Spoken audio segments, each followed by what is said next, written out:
नारायण मित्रों, सब ठीक तो है। हम इस वीडियो में आपको बताने वाले हैं कि श्री कृष्ण भगवान का जन्म कैसे हुआ और उसके साथ ही साथ आपको हम कुछ कथाएं बताने वाले हैं। बिना किसी देरी के चलते हैं वीडियो की तरफ।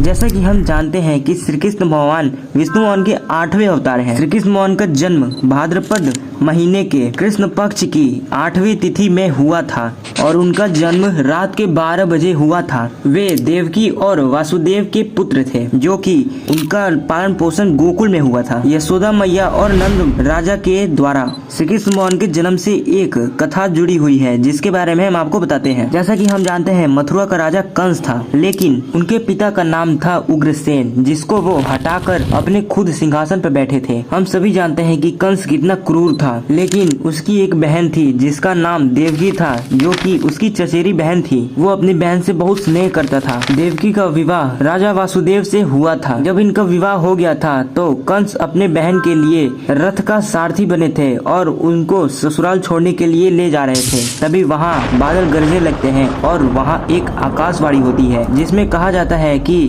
कंस, तुम्हारा अंत बहुत नजदीक आ गया है। देवकी और वासुदेव की 8वीं संतान तुम्हें इस जीवन मरण के दुनिया से मुक्त कर देगी। कंस की थोड़ी देर की स्नेह पूरा क्रूरता में बदल जाता है और कारागार में बंद होने से पहले देवकी को कंस ने पकड़ लिया और उसका वध करने के लिए अपनी तलवार निकाली।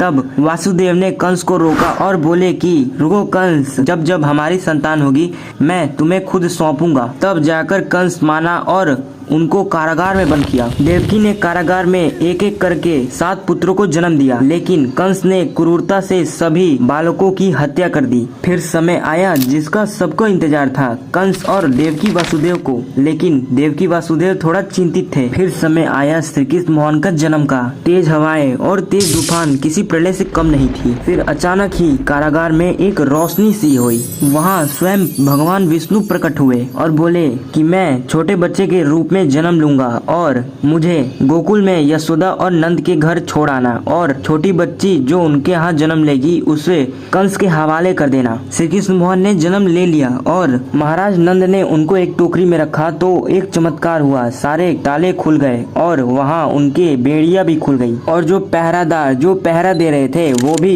गहरी नींद में चले जाते हैं।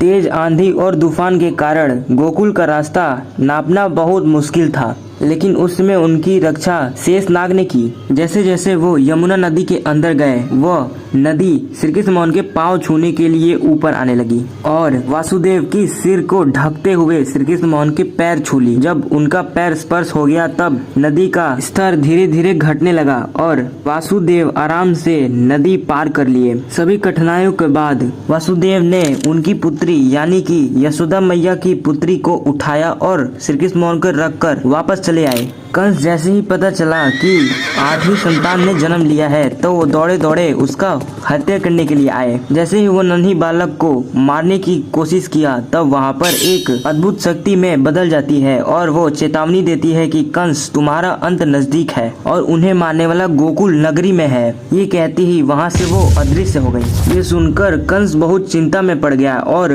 कंस ने कई असुरों को श्री कृष्ण भगवान को मारने के लिए भेजा, लेकिन एक एक करके श्री कृष्ण भगवान ने सभी असुरों का विनाश किया। और ठीक 14 साल बाद श्री कृष्ण भगवान ने कंस का बहुत घोर अत्याचार और पापों का घड़ा फोड़ते हुए उसका वध किया। श्री कृष्ण भगवान ने अपने पूरे काल चक्र में कई पापियों का विनाश किया, जैसे शिशुपाल, कंस इत्यादि का अंत किया और महाभारत में मूल व्यक्तित्व निभाए। और वो 5250 साल पहले 126 साल 8 महीने और 7 दिन का उम्र के साथ अपना शरीर त्यागे। अगर आप इस वीडियो के अंत तक बने हैं तो प्लीज हमें सब्सक्राइब जरूर करें।